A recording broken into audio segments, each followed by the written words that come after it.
YCP అధ్యక్షుడు మాజీ ముఖ్యమంత్రి జగన్మోహన్ రెడ్డి ఆదేశాల మేరకు మాజీ ఎంపీ వైసీపీ జాతీయ అధికార ప్రతినిధి మార్కాని భరత్రామ్ ఆధ్వర్యంలో స్థానిక కోటగుమ్మం సెంటర్ వైఎస్ రాజశేఖర రెడ్డి విగ్రహం వద్ద నుంచి డిలాక్స్ సెంటర్ వరకు భారీ శాంతియుత నిరసన ర్యాలీ నిర్వహించారు.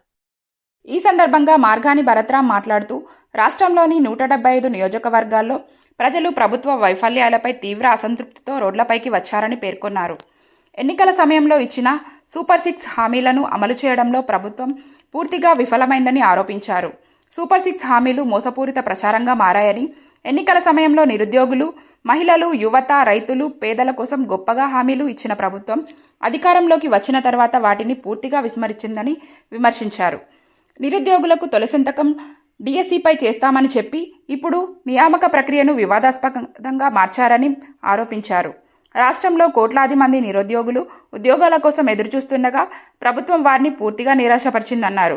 ప్రభుత్వ వైఫల్యాలను ప్రశ్నిస్తున్న ప్రతిపక్ష నాయకులు, కార్యకర్తలపై పోలీసులు ఒత్తిడి తెస్తున్నారని ఆరోపించారు.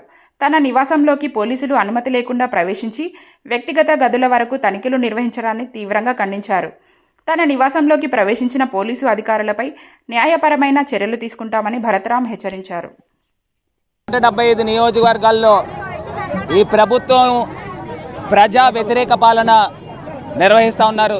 ఈ 2 సంవత్సరాల కాలంలో సూపర్ 6లని హామీలు ఇచ్చారు.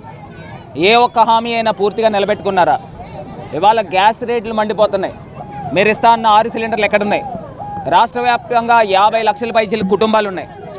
ఎక్కడ 50 లక్షల సిలిండర్లు ఇంటూ 6 సుమారుగా 3 కోట్ల సిలిండర్లు ఇవాళ రాష్ట్ర గృహిణీలకి చంద్రబాబు నాయుడు బాకీ ఉన్నారు. ఈ రోజున యువత 1 కోటి మంది పైన ఉన్నారు. నిరుద్యోగ యువతకి ఈ 2 సంవత్సరాల్లో 72,000 కోట్ల రూపాయలు చంద్రబాబు నాయుడు బాకీ ఉన్నాడు.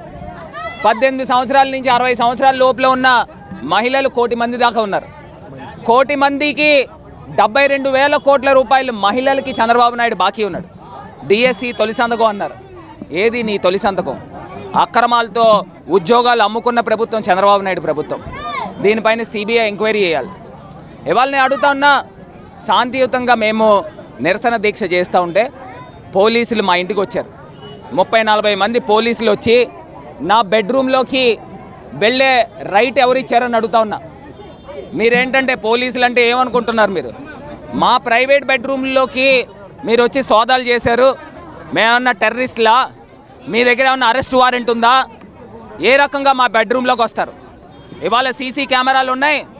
ఆ కెమెరాలతో హైకోర్టుకి ఈడుస్తాం. పోలీసులు ఏంటంటే మీరు రక్షక భటులు. మీరు ఇవాళ రక్షణ చేయాల్సింది పోయి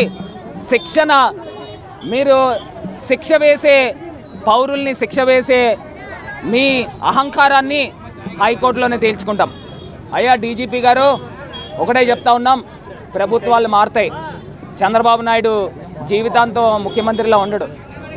న్యాయస్థానం ముందు సామాన్య పౌరుడి దగ్గర నుంచి దేశ ప్రధాని దాకా అందరూ సమానమే.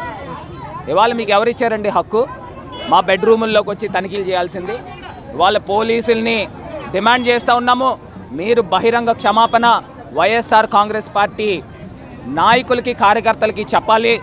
ఇవాళ మా ఇంట్లోకి వచ్చే అర్హత మీకు ఎవరిచ్చారు? నా బెడ్రూమ్లోకి వచ్చే రైట్ ఎవరిచ్చారని అడుగుతా ఉన్నారు. ఇవాళ ఎట్టి పరిస్థితుల్లో మంచి పద్ధతి కాదు. పోలీసులు బేషరతుగా క్షమాపణ చెప్పాలి.